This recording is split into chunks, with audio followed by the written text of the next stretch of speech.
Goeiemôre almal, Vrydagoggend, vandag is dit die 26ste Junie, dit is die jaar 2026, se lieflike dag geskenk deur Abba Vader aan ieder en elkeen van ons. My naam is Sonja Gerber.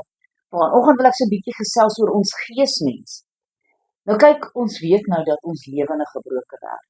Adam en Eva het dit geskenk en almal wat na hulle gekom het net eintlik die probleem vererger. Maar ons weet, soos dit in Romeine 8 vers 37 geskryf staan, maar in al hierdie dinge is ons meer as oorwinnaars deur hom wat ons liefgehad het. Die Here Jesus het ons lief en hy help ons deur die Gees van die Here om saam met hom een gees te kan wees en te kan doen wat hy van ons verlang. Maar kom ons gaan lees gou hierso in Romeine 8 en ek lees hier graag van vers 1 af. Die nuwe lewe onder die genade, die gees van heiligheid en aanneming as kinders. Daar is dan nou geen veroordeling vir die wat in die Christus Jesus is nie, vir die wat na die vlees wandel, maar na die gees. Want die wet van die gees van die lewe in Christus Jesus het my vrygemaak van die wet van die sonde en die dood. Want God het, wat vir die wet onmoontlik was, omdat dit kragteloos was deur die vlees, deur sy eie seun in die gelykheid van die sondige vlees te stuur, en dit ter wille van die sonde, en die sonde veroordeel in die vlees, sodat die reg van die wet vervul kon word in ons wat nie na die vlees wandel nie, maar na die gees. Want die wat vleeslik is, bedink vleeslike dinge, maar die wat geestelik is geestelike dinge. Want wat die vlees bedink, dis die dood, maar wat die gees bedink, dit is lewe en vrede. Omdat wat die vlees bedink vyandskap teen God is, want dit onderwerp hom nie aan die wet van God nie, want dit kan ook nie. En die wat in die vlees is, kan God ook nie behaag nie.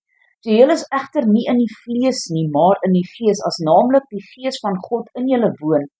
Maar as iemand die gees van Christus nie het nie, die behoort nie aan hom nie. Nou hoe gaan ons die gees van God kry?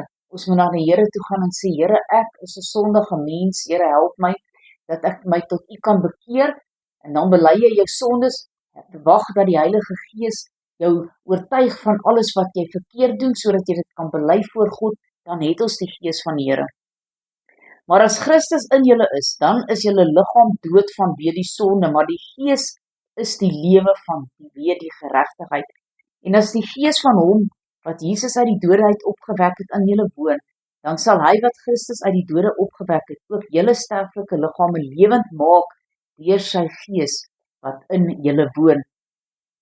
Nou as ons gaan vers 18 af lees, dan sê ons, wat ek reken dat die lyding van die teenwoordige tyd nie opweeg teen die heerlikheid wat aan ons geopenbaar sal word nie, want die skepping wag met reikhalsende verlange op die openbaring van die kinders van God, want die skepping is aan die nietigheid onderworpe, nie gewillig nie, maar ter wille van hom wat dit onderwerp het, in die hoop dat ook die skepping self vrygemaak sal word van die slawerny van die verganklikheid, wat tot die vryheid van die heerlikheid van die kinders van God is. Want die wat die Here van tevore geken het, die het hy ook van tevore geordineer om gelykvormig te wees aan die beeld van sy seun, sodat hy die eerstgeborene kan wees onder baie broeders.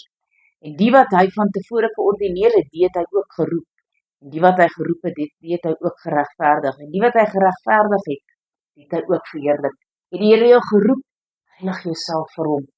Moenie aan die sonde toegee nie, maar bely dit, gee dit vir die Here, dat jou lewe in die hande van die Here wees. Kom ons bid saam. Almagtige God en Hemelse Vader, Here, baie dankie, dat ons nie net 'n vleeslike liggaam het, maar ons het ook 'n geesmens wat ons help, en wat binne in ons woon, en wat vir ons sê, nie hierdie pad nie, gaan eerder daardie pad. Here, help ons, lei ons, leer ons, Here, ons wil net in U wil en weë vir ons lewe wandel. Here, ons wil gehoor gee aan die gees van God, sodat ons in die gees van God sal wandel, en nie in die vleeslike sondige mens nie, dat ons dit sal afsterwe, en net vir U lewe. Here, seën ieder en elkeen in hierdie naweek, is my gebed in Jesus naam, halleluja, amen en amen.